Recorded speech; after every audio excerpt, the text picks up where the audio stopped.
Hello दोस्तों, स्वागत है आपका मेरे चैनल द ई विजडम पर। और पिछली बार हमने पढ़ा था योग और एल्ब्यूमिन के बारे में। योग क्या होता है? सन का येलो पार्ट, और एल्ब्यूमिन होता है जो वाइट पार्ट होता है। और हमने सेल मेम्ब्रेन, सेल वॉल और सेल की स्ट्रक्चर और पार्ट ऑफ सेल बहुत तरह के होते हैं, और इसके बारे में पढ़ा था। तो अभी हम ये वाला आगे वाला कंटिन्यू करने जा रहे हैं।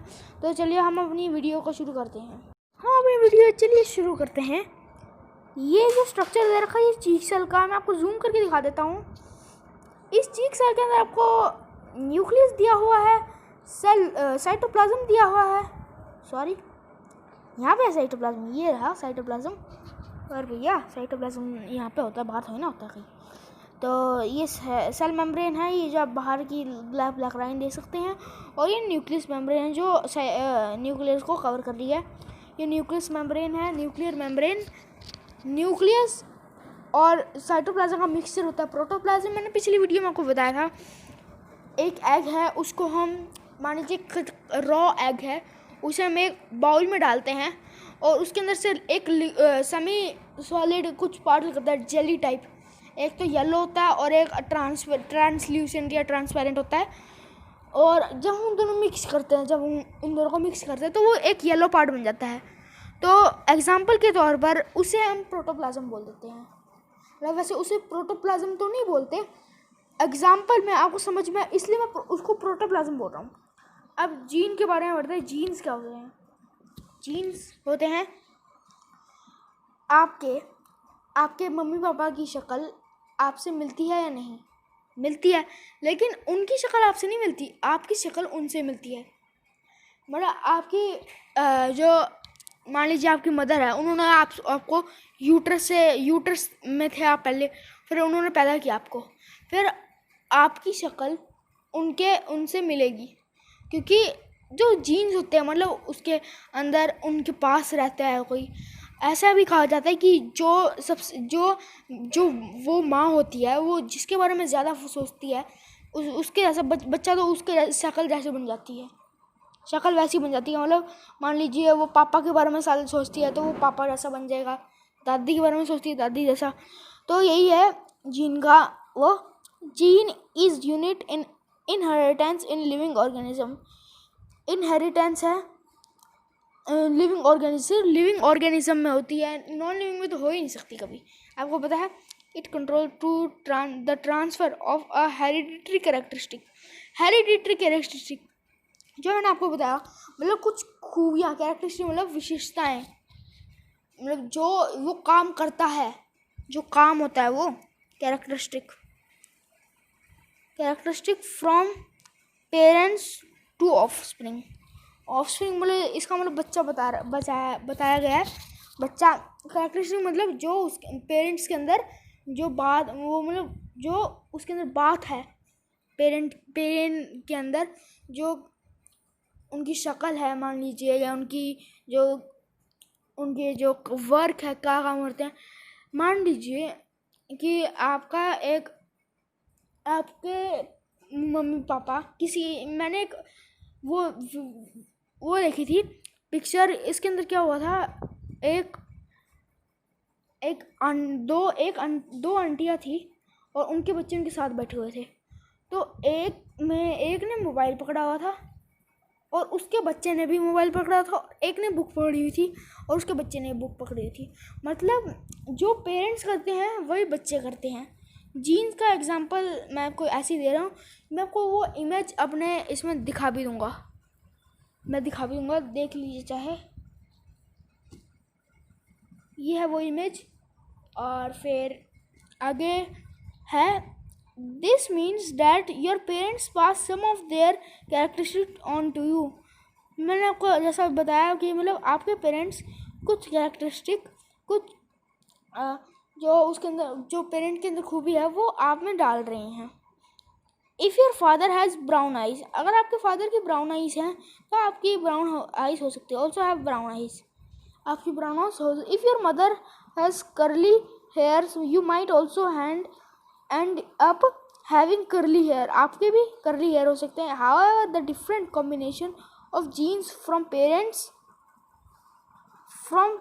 Parents result in different characteristics. आपको मेरे ख्याल से समझ में आ गया होगा। तो चलिए आगे बढ़ते हैं, हम साइटोप्लाज्म के बारे में पढ़ते हैं। अब jelly like structure substance between the cell membrane and the nucleus. Cell membrane और न्यूक्लियस के बीच का एक जेली लाइक सब्सटेंस है। वेरियस अदर कंपोनेंट्स और ऑर्गेनल्स। अलग अलग कंपोनेंट्स या ऑर्गेनल्स ऑफ सेल की are present in the cytoplasm. अलग अलग जो कंपोनेंट्स है या ऑर्गेनल्स है या जो पार्ट्स हैं, आसान भाषा में पार्ट्स, टेक्निकल भाषा में ऑर्गेनल्स, ये याद रख लीजिए, organelles of cell are present in the cytoplasm. Cytoplasm में प्रेजेंट होती है।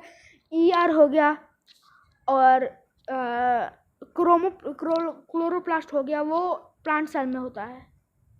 प्लांट सेल में बस थोड़ा सा डिफरेंट है।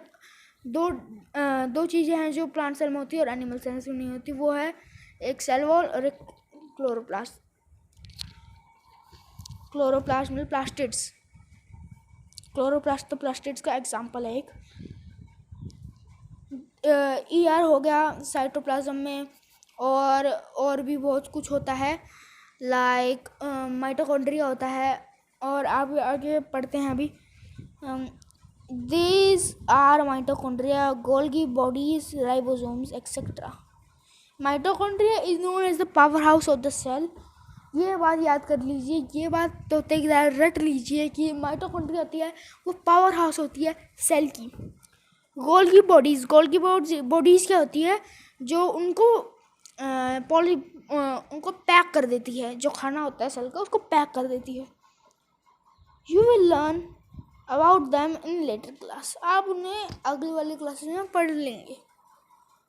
ओके, अब हम आगे का देखते हैं। आगे है न्यूक्लियस में क्या होता है? It is important component of the living cell. जो लिविंग सेल होती है इसकी सबसे इम्पोर्टेंट कंपोनेंट होती है। ये एक आँख की तरह काम करती है। हमारी जो आँख ये देखने में सेल को हेल्प करती है। It is generally spherical and located in the centre of the cell. ये सेंटर में होती है, लेकिन कुछ सिचुएशंस में ये कॉर्नर पे हो जाती है, या कहीं सेंटर के अलावा कहीं कहीं कॉर्नर में हो जाती है, कहीं उसमें हो जाती है, ऊपर नीचे। कुछ केसेस में ऐसा होता है। It can be stain and seen easily with the help of microscope. सिर्फ माइक्रोस्कोप की वजह से हम इसको देख पाते हैं। Nucleus is separated from the cytoplasm by the membrane called nuclear membrane. जो न्यूक्लियस है सेपरेट होता है साइटोप्लाज्म से न्यूक्लियर मेम्ब्रेन के साथ, मैंने आपको अभी बता दिया। और this membrane is also porous and allows the movement of material between the cytoplasm and inside the nucleus। इसका मतलब यह है, जो ये मेम्ब्रेन है ये पोरस होती है और अलो करती है, मतलब आगे देती है मूवमेंट ऑफ मटेरियल्स, जो मटेरियल्स की जो हलचल है, मूवमेंट है बिटवीन द साइटोप्लाज्म और and the inside of the nucleus, और जो न्यूक्लियस के अंदर है। आगे है, नीचे है with the microscope of higher magnification मतलब जो बहुत ज़्यादा पास से देखना। We can see smaller spherical bodies in the nucleus. मतलब इसका मतलब यह न्यूक्लियस है, मान लीजिए इसके अंदर भी तो कुछ छोटी छोटी स्फेरिकल है, उसे हम बोलते हैं न्यूक्लियस। न्यूक्लियस के भी अंदर nucleus, it is called nucleus. Nucleolus sorry, मैंने न्यूक्लियस बोल दिया, nucleolus. It in addition nucleus contains thread like structure called chromosome. अगर आप बहुत ज़्यादा अंदर देखेंगे ना, ये न्यूक्लियोलस है और ये ऐसा बना होगा कुछ, इसे हम बोलेंगे chromosome. in these carries genes and help in inheritance of transfer of character from parents to the offspring. Okay, ये पेरेंट्स से ऑफस्प्रिंग की मदद करती है, मतलब ये जो एक क्रोमोसोम्स है ये कैरी करती है जीन्स को। अच्छा, आगे बढ़ते हैं हम। तो अब है parents to the offspring. The chromosomes can be only when the cell divides. Chromosomes जब ही सीन होते हैं जब जो सेल होती है वो डिवाइड होती है। अब आगे है हमारा, अभी आगे भी बढ़ते हैं हम। आगे है ये न्यूक्लियस इन आगे पढ़ लेते हैं न्यूक्लियस इन एडिशन। अच्छा, ये पहले पढ़ना था, मैंने पहले पढ़ दिया, कोई बात नहीं, पहले पढ़ दिया, अच्छी बात है। क्या है nucleus in addition to its role inheritance act as a control centre of activities of. Nucleus क्या करता है, एज अ ब्रेन है, एज अ ब्रेन है वो, मतलब सेल को दिखाता भी है और सेल को दिखाने के साथ साथ वो ब्रेन का भी काम करता है, मतलब जो सेल को सारे कंट्रोल करता है, वो कंट्रोल सेंटर है। वो सेल उससे देख भी सकती है, ज़रूरी नहीं है कि वो सिर्फ ब्रेन का ही काम आता है, सेल से देख भी सकती है। आगे हम देखते हैं, ये है the entire content of living cell is known as a protoplasm। मैंने आपको बता दिया है प्रोटोप्लाज्म आसान भाषा में, प्रोटोप्लाज्म है वो हम आसान भाषा में क्या कहेंगे, न्यूक्लियस और साइटोप्लाज्म का mixture. It includes the cytoplasm and the nucleus. ये याद कर लीजिए कि इसे जो न्यूक्लियस और साइटोप्लाज्म का mixture protoplasm is called the living substance of the cell. Protoplasm कहते हैं लिविंग सब्सटेंस, जो जीवित है वो है सब्सटेंस सेल का। अगर पहली wants to know if the structure of the nucleus is the same in cells of plants, animals and bacteria। इसका पहली चाहती है जानना चाहती है कि जो सेल का स्ट्रक्चर है, न्यूक्लियस का स्ट्रक्चर रहता है, वो प्लांट्स और एनिमल और बैक्टीरिया में सेम होता है। अब इसका आंसर देखते हैं हम। पहली का आंसर, पहली ने पूछा है तो भाई हमें आंसर देना ही पड़ेगा, ऐसा तो है ना, पहली ने पूछा हम आंसर नहीं देंगे। The nucleus of the bacterial cell not well organised like the multicellular organisms. क्योंकि जो बैक्टीरिया है वो एक यूनिसेलुलर ऑर्गेनिज्म है, इसलिए जो सेल है, जो न्यूक्लियस है उसका, बैक्टीरिया का, वो अच्छे से ऑर्गेनाइज नहीं किया गया है। There is no nucleus membrane. The cell having nuclear material without nuclear membrane are termed as prokaryotic cell. Prokaryotic cell मतलब विदाउट न्यूक्लियर मेम्ब्रेन, जिसके अंदर न्यूक्लियर मेम्ब्रेन ही नहीं होती। The cells having nuclear material, उसके अंदर न्यूक्लियर मटेरियल तो है, क्रोमोसोम्स तो है न्यूक्लियोलस तो है, लेकिन उसके अंदर न्यूक्लियर मेम्ब्रेन नहीं है। उन्हें कहते हैं प्रोकैरियोटिक सेल या prokaryote. These kinds of cells are called prokaryotes। Pro मतलब प्रिमिटिव और कैरियोन मतलब न्यूक्लियस। प्रो मतलब प्रिमिटिव और कैरियोन मतलब न्यूक्लियस।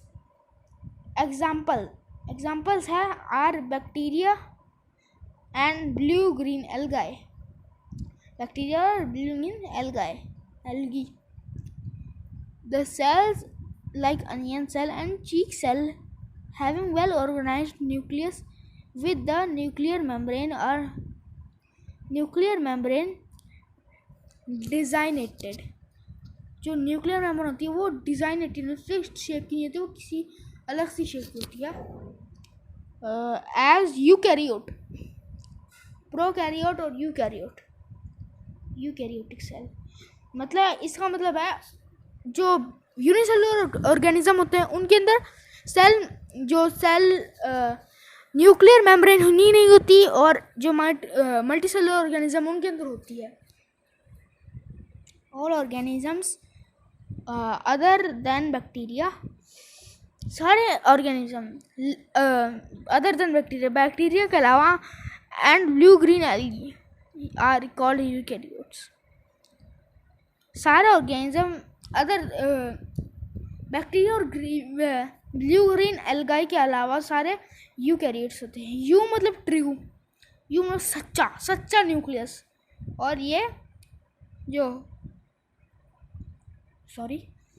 जो प्रोकैरियोट है ये प्रिमिटिव झूठा न्यूक्लियस, ये सच्चा न्यूक्लियस, ट्रू न्यूक्लियस। अब हमारा एक पेज रह गया, उसके बाद हमारा चैप्टर खत्म हो जाएगा। आप बता दीजिए मैं अगला चैप्टर कौन सा करूँ, कमेंट सेक्शन में जल्दी से बता दीजिए, फिर हम अगला चैप्टर भी मज़े से करा देंगे। आपको इसमें मज़ा आया है नहीं, कमेंट सेक्शन में बताइए। नहीं आया तो मैं अगली बार और अच्छे से करूँगा। आगे देखते हैं। While observing onion cells, अच्छा हाँ, मेरे को क्वेश्चन याद आया, कमेंट सेक्शन में बताइएगा कि जो अनियन की सेल्स की जो न्यूक्लियस होती है वो कहाँ पे होती है, सेंटर में होती है या कहीं बॉर्डर कॉर्नर में होती है। ये कमेंट सेक्शन में मेरे को आंसर ज़रूर दीजिएगा। इस वीडियो को शेयर कीजिएगा, लाइक कीजिएगा, और आगे पढ़ते हैं। While observing the onion cell under the microscope, microscope के अंडर जब हम अनियन सेल देखते हैं, did you notice any blank looking structure and in the cytoplasm? देखा है आपने कुछ ब्लैंक? मैं आपको वापस से एक बार अनियन की वो पिक्चर दिखा देता हूँ। ये देख लीजिए, यहाँ पे कुछ है मतलब इसके अंदर कुछ छेद से हैं, यही इसके बारे में बता रहा है। ये हमारी बुक बता रही है। While observing the onion peels under microscope, did you notice blank looking structure in the cytoplasm? Cytoplasm में कुछ, आप ये तो सिर्फ पिक्चर है। अगर आपके घर पे माइक्रोस्कोप है, कोई आपके जो रिश्तेदार हैं वो मेडिकल में या हॉस्पिटल में काम करते हैं, गवर्नमेंट एम्प्लॉय हैं, तो वहाँ पे एक माइक्रोस्कोप होगा। आप एक अनियन पी लीजिएगा और देखिएगा क्या उसके अंदर है, तो उसे कहते हैं vacuole. It could be single and big as an onion cell। ये एक होती है और बहुत बड़ी होती है ऑनियन सेल में। Cheek cells have smaller vacuoles. Cheek cells क्या होती है? स्मॉलर वैक्यूल्स होती है, क्योंकि अनियन सेल्स की ज़्यादा बड़ी होती है और चीक सेल की कमी होती है। Large vacuoles are common in plant cells. जो बड़ी वैक्यूल होती है वो जो प्लांट में है वो कॉमन होती है, क्योंकि प्लांट हिलते डुलते ही नहीं है। Vacuoles in human animal cells are much smaller. जो एनिमल सेल होती है वो स्मॉलर होती है। You might have noticed several small colored bodies in the cytoplasm of the cell of Tradescantia leaf. You might have noticed, आपने notice किया होगा, several कुछ colored bodies in the cytoplasm। Colour होती है उनकी बॉडीज इन साइटोप्लाज्म में और the sales की ऑफ ट्रेडेस्कैंटिया लीफ। जो जो ये होता है लीफ ट्रेडेस्कैंटिया, इसके अंदर कलर बॉडीज होती है साइटोप्लाज्म में। They are scattered in the cytoplasm of the leaf. ये बिखरी हुई होती है और इन्हें हम बोलते हैं प्लास्टिड्स। प्लास्टिड्स के एग्जांपल मैं आपको दे देता हूँ, क्रोमोप्लास्ट, क्लोरोप्लास्ट, ल्यूकोप्लास्ट। ये 3 एग्जांपल मैंने आपको दिए हैं। There are some different colors. Some of them contain green pigment called chlorophyll. Chlorophyll आपका बचपन से पढ़ते आ रहे हैं कि क्लोरोफिल क्या होता है। जो प्लांट को ग्रीन कलर देता है उसे हम क्लोरोफिल बोलते हैं। ग्रीन कलर प्लास्टिड्स क्या होती है? क्लोरोप्लास्ट। ल्यूकोप्लास्ट क्या होती है? White colour plastids. I think so. They provide green colour to the leaves. ये क्लोरोप्लास्ट जो है ये ग्रीन कलर देती है लीव्स को। You may recall the chlorophyll और क्लोरोप्लास्ट ऑफ लीव। क्लोरोफिल और क्लोरोप्लास्ट एक ही है।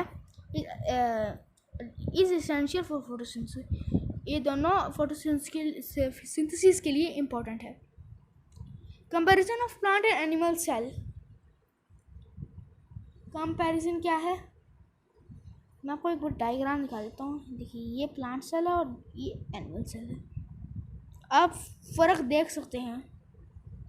ये क्या फ़र्क है, सिर्फ ये क्या है, ये एक सेल वॉल है और साइटोप्लाज्म दोनों में है, न्यूक्लियस दोनों में, वैक्यूल्स दोनों में है। बस क्या है, ये जो प्लास्टिड्स का है और सिर्फ प्लास्टिड्स का है और सेल वॉल का है। फ़र्क सेल वॉल इनमें इसलिए लगी होती है, मैं आपको फिर से बता देता हूँ, क्योंकि ये एक जगह पर खड़े रहते हैं। If you recall activities 8.3 and 8.4, you should be able to compare plant and animal cells. Observe the plant and animal cells carefully in figure 8.7 AB. Let us tabulate the similarities and distinguishing feature of plants and animal cells. Only a few features are mentioned. You may add more in table 8.1. 8.1 में आप और add कर सकते हैं। देख लीजिए, ये रही प्लांट सेल में। इसे हम कंप्लीट करते हैं। चलिए बताइए, कमेंट सेक्शन में बताइएगा इसके answer. Cell membrane plant cell में होती है एनिमल सेल में होती है। सेल वॉल होती है प्लांट सेल में, होती है एनिमल सेल में नहीं। और न्यूक्लियस का बताइए, दोनों में होता है या नहीं। न्यूक्लियर मेम्ब्रेन का बताइए, दोनों में होता है या नहीं। साइटोप्लाज्म, प्लास्टिड्स और वैक्यूल। चलिए हमारा चैप्टर हो गया है कंप्लीट और ये हमारे है कीवर्ड्स। तो नेक्स्ट वीडियो में मिलते हैं, तब तक के लिए बाय बाय।